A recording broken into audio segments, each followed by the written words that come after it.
Morning, Department of Collegiate and Technical Education, Highway Geometry Design of Horizontal Alignment Elements, Module 2, Session 3, Highway Engineering of 5th semester, Civil Engineering. Subject code is 18CP56. Today, let us see about the different parameters that we come across in the highway. The first one is curve.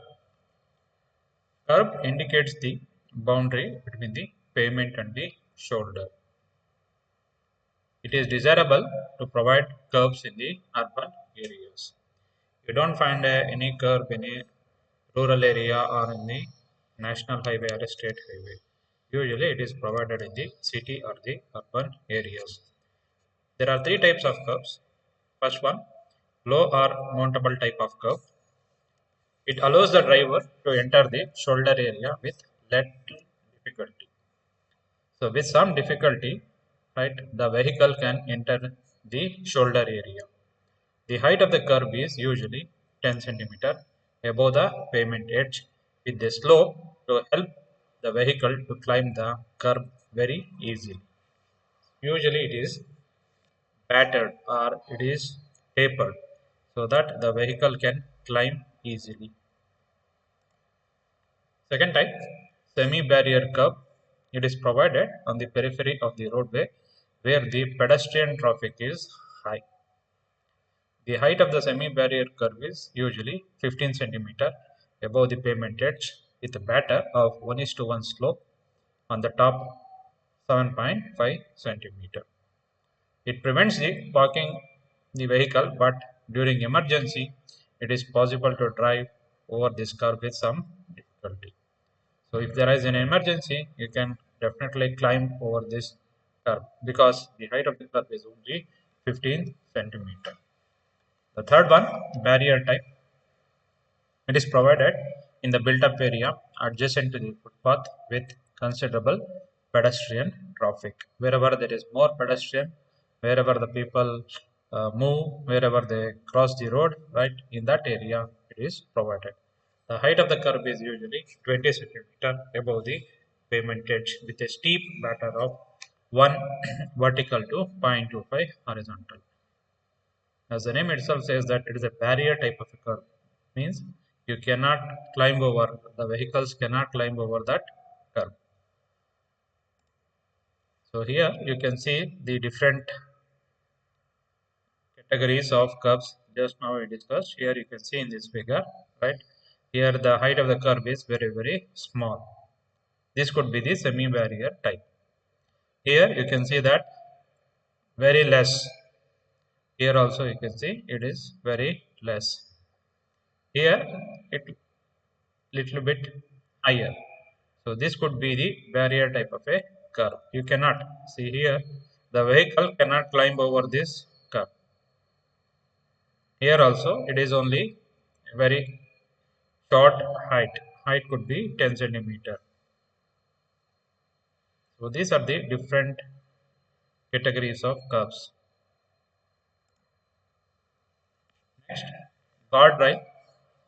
The guardrails are provided at the edge of the shoulder when the road is constructed on a fill that exceeds 33 meter. That is, whenever the road is constructed on an embankment, when the height of the embankment is more than 3 meter, you need to provide the guardrail just as a safeguard measure so that whenever the vehicle is traveling, it will not fall off from that great height. It is provided on a horizontal curve so as to provide a better night visibility of the curves under the headlight of the vehicle. Even for the one is safety purpose, another one is to have a better night visibility, the guardrails are provided. Usually the important criteria is whenever you are constructing a road on an embankment where the height of the embankment is more than 3 meter, you need to provide guardrail. See in the figure, you can see these are the different types of guardrail. Here you can see here approximately it is uh, 1.2 meter or zero 0.9 meter. Here there is a embankment, start of an embankment. Here also you can see the provision of guardrail, but here it is by concrete, cement concrete. This is also guardrail. The another name of this guardrail could be the crash barrier. The another name is crash barrier. Here you can see this is the horizontal curve portion. So whenever the vehicle is coming, just to safeguard the vehicles, particularly during the night time, to have a better visibility, these guardrails are provided. Here also you can see it, it's almost a flyover. Here also is provided. Next, road margins. There are different classification of road margins or the types of road margins. First one, parking lane. These are provided on the urban areas to allow the curb parking. So you need to park the vehicles at some point of time. Whenever you go for a shopping or whenever you need to park the vehicle office, etc. So just to demark the separate area, parking lanes are provided. As far as possible, only parallel parking should be allowed as it is safer for moving vehicles. There are different categories of parking. One is parallel parking, perpendicular parking, then angle, 45-degree angle, 60-degree angle, etc. But usually the parallel parking is the one which will simultaneously allow the vehicles to move and at the same time it is safer. It should have a sufficient width of 3 meters. Whenever you provide this parking lane, it should have a minimum width of 3 meters. Next one, lay-by. These are provided near the public convenience with a guide map to enable the driver to stop the clear of the carriage. It has a width of 3 meter, 30-meter length with 15-meter end tapers on both the sides. Usually these are provided on the flyovers just to have a stop gear whenever some people may sometimes they need to park the vehicle. So you cannot park the vehicles on the flyover, so but you can definitely park the vehicles on the lay. Probably you might have seen this lay bay, right, in many flyovers in Bangalore also. Bus bays, these are provided by recessing the curb to avoid the conflict with moving traffic. It is located at least 75 meters away from the intersections. These bus bays are exclusively for the people to get down and also to climb the bus. So there are separate designated places in the urban areas which are called as a bus bays. And another important thing in the bus bay is these needs to be located at a minimum distance of 75 meters away from the intersection. Whenever you come across the intersection or junction, it, at that point you should not provide a bus bay. It should be at least minimum 75 meters away. Otherwise, what happens? There may be a chance of traffic jam or a congestion. Next, frontage roads. These are provided to give access to properties along an important highway with control access to expressway or freeway. It may run parallel to the highway and they are isolated by separate. Next one, driveway. It connects the highway with commercial establishment like fuel station, service stations, restaurants, etc. It should be located away from the intersection. Cycle track. These are provided in the urban areas when the volume of cycle traffic on the road is very high. Usually in India, you don't have a separate cycle track, but in many foreign countries, definitely you can see the provision of cycle track, separate lane for the bicycle movement. A minimum width of 2 meters is provided for the cycle track. Next one, footpath. These are provided in the urban areas where the vehicular as well as the pedestrian traffics are very heavy. So both are heavy, both pedestrian will also move and also the vehicles will also move. So in that area, for the pedestrian, we are providing what is known as a footpath to protect the pedestrian and to decrease the accident. The minimum width of footpath in the urban area says 1.5 meter, but IRC suggests that you need to provide a minimum of 2.5 meter wherever the land is available. Here you can see whatever thing we have discussed here.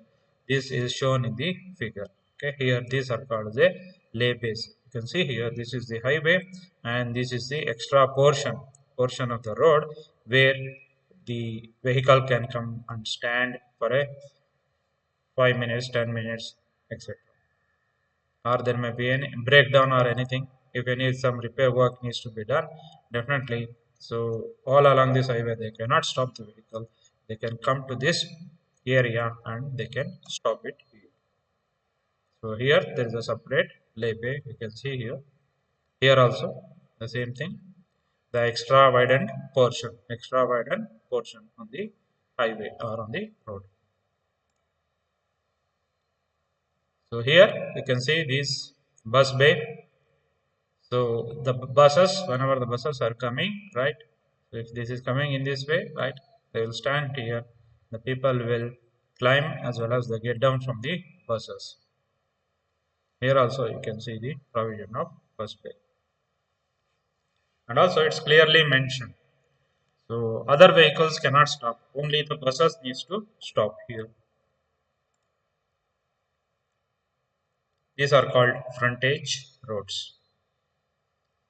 This is also called as a cycle track. You can see here there is a separate lane for the cyclist.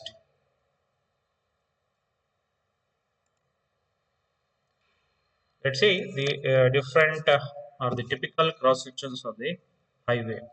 This is one of the typical cross section of the highway in the hilly area. So as usual, right, you have the subgrade, subbase, base course, then your carriageway, then you can see here, right. So this is a very hilly portion, right. So here you can see half of the road is in cutting, half of the road is in filling. So this is in cutting. So this area needs to be cut, right? So this is in cutting. Here you can see here the construction of embankment. So this is to be built. So here half portion is in embankment and half portion is in cutting. So this is the roadway.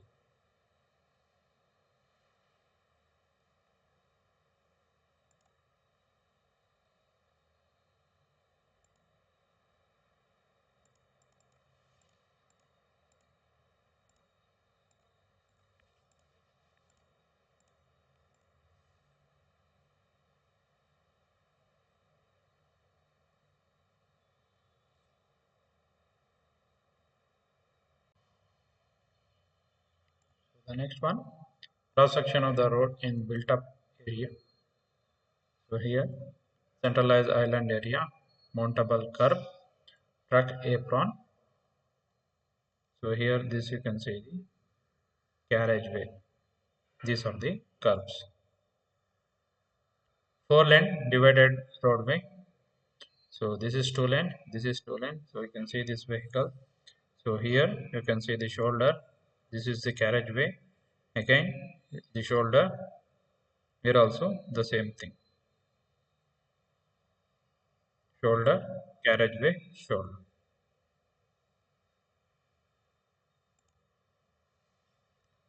This is the typical cross section of the flexible pavement. So there are a number of different layers. One is the bottommost layer, we call it as a subgrade. That is the existing ground level or the earth surface is called as a subgrade. So over that you have this subbase, then base course, then this is the bituminous binder course, this is the wearing course, that is the top surface. Whatever you see the pavement surface is nothing but your wearing surface. So, which provides a good riding quality. The wearing surface provides a good riding quality for the vehicles. So this is the carriageway. This is the earthen shoulder, and the entire thing is the roadway width. This is the cross section of a rigid pavement or a concrete pavement. Here you can see the subgrade over that base, then cement, concrete. Here you have this treated shoulder. This is earthen shoulder. Treated shoulder means again it could be constructed by cement concrete. Usually we call this the top portion of the concrete as the pavement quality concrete PQC. The base course, again it is a treated one. Usually we lay what is called as a dry lean concrete, DLC concrete. Cement concrete, top layer is PQC, below that you have this DLC, below that you have this circuit. So this is the typical cross section of a rigid pavement. You can see here, right, the provision of a curve and a beautiful flexible pavement, right, only 4 lane, and this is the paved shoulder or the treated shoulder. This is the carriageway. You can see here the center line of the curve. This is the road edge. Here you can see the provision for a lay bay. It could be for anything. It could be for bus or any vehicle. This is the cross section of the road in cutting. Here you can see this is the general ground level. So here it is the your pavement. So it is very much lower or below your general ground level. That's why you need to cut this. Whatever the entire thing is there, this you need to cut it and build a road. Usually it is provided is camber. You can see here the percentage 2% what they have mentioned here. It is nothing but the camber. So it is a 2 lane payment because it is 7 meter and 2% and 2%. So whatever the water which falls on it, so it's effectively disposed of. It comes to this drain. These are called as a longitudinal drain. So the water is taken out. Coming to the next one, the very important, the site distances. So what is the meaning of site distance? The site distance is the distance available from a point, the actual distance along the road surface, which a driver from a specified height above the carriageway has a visibility of a stationary or a moving object. So whenever you are traveling on a highway, uh, you can see the objects on the highway. That is the vehicle which is coming from the other direction or any other material which is there on the highway. So for that, there is a criteria, that is the driver's height level should have a certain height, and also the object should have a minimum height. Usually it is fixed as per IRC. 1.2 meter is the height of the driver's eye level, and 0.15 meter or 15 centimeter is the height of the object. So that whenever you are traveling on a highway with the design speed, you can able to view the obstruction or the any material which is on the highway. It is the length of the road visible ahead to the driver at any instance of time.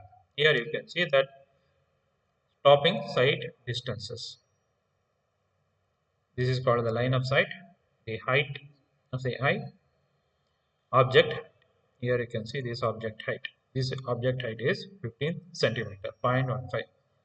Whenever you are traveling on the highway, only if it is having a minimum height of 15 centimeter, then you can able to view this.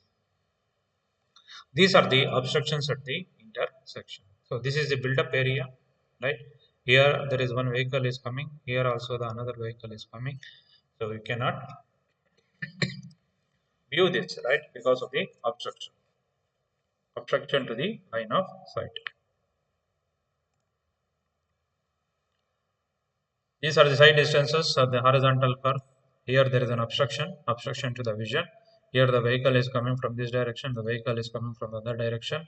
There is a horizontal curve, and also you have an obstruction. Obstruction could be any building or a tree or anything, any structure. So there is a definite non-visibility of the vehicle. Side distances at the vertical summit. So this is at the horizontal curve. This is at the vertical summit because of the vertical curve. Here you can see that vehicle is coming from this direction. Here there is an object. Because of this gradient, this object is not seen by this vehicle. So it should be 1.2 meter. Usually as per IRC, we take the driver's eye level as 1.2 meter above the ground and the object at as 0.15 meter. So side distances at the intersection. So here The vehicle is from this direction, the vehicle is coming from this direction, right? Both are here meeting. So usually this is measured as stopping distance, stopping side distance, SSD. Here there is an obstruction to the vision.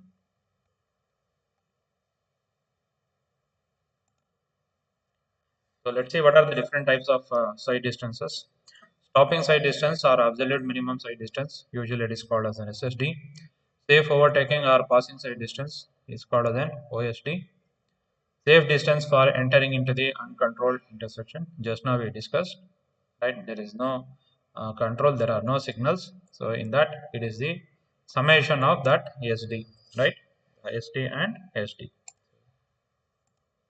This SD and this SD summation. Then intermediate side distance ISD and the headlight side distance, that is the side distance which is available during night under the illumination of headlight of the vehicle. Let's see what is the definition or the meaning of stopping side distance. The minimum side distance available on a highway at any point or at any spot, it should have a sufficient length to stop the vehicle traveling at design speed safely without collision with any other obstructions. So whenever you are traveling on a highway with a design speed, maybe at 80 kilometer or 100 kilometer, you need to stop the vehicle. Assume that there is an obstruction ahead of you, then you need to stop the vehicle. So you have to safely stop. And also the distance which is visible ahead of the driver.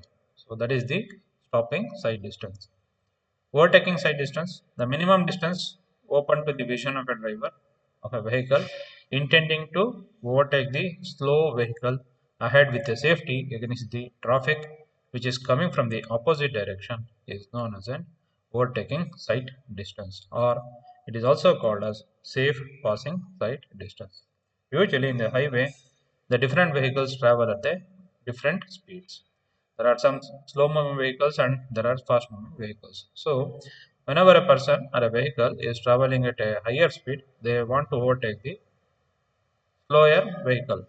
So it is a distance which is available to the driver to overtake the slow moving vehicle with respect to the safety before the opposite vehicle comes, right? Before the another vehicles comes from the opposite direction. So you can safely overtake the slow moving vehicle. So that is called as an overtaking side distance.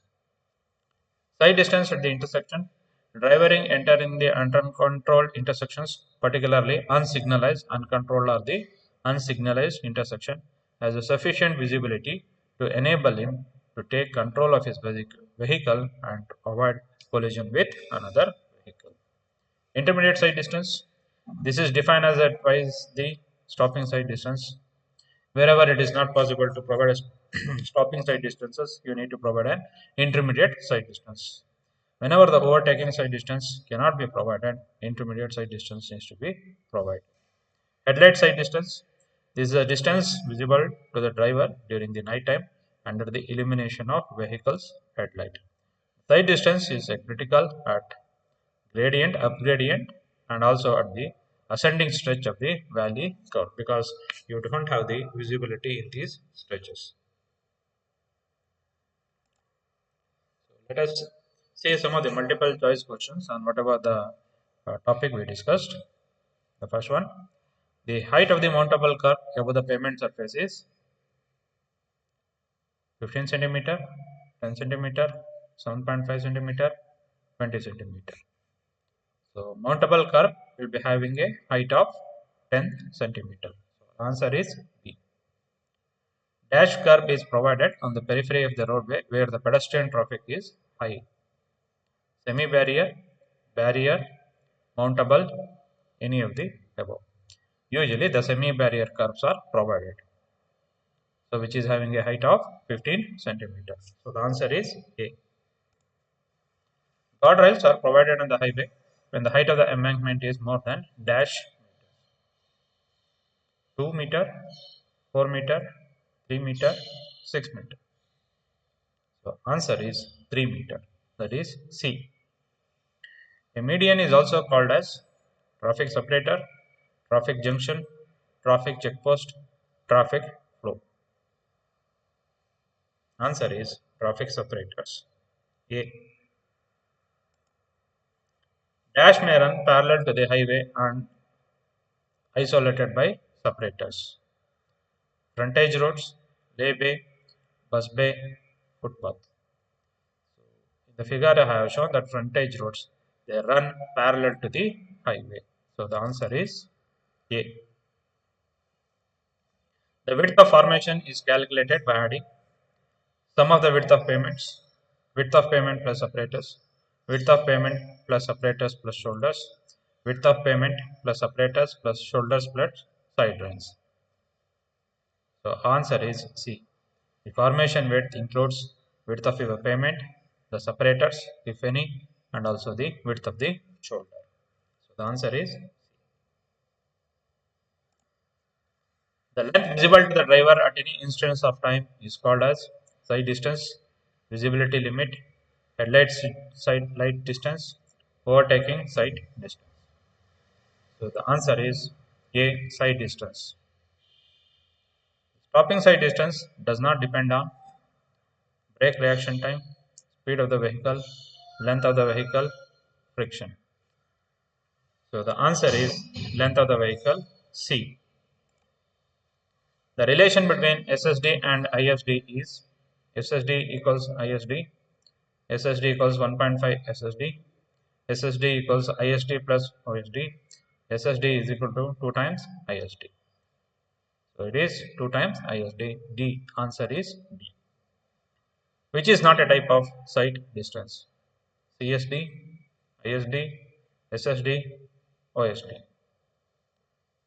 The answer is A, that is CSD. ISD intermediate sight distance, SSD stopping sight distance, OSD is overtaking sight distance, but there is no CSD. So the answer is A.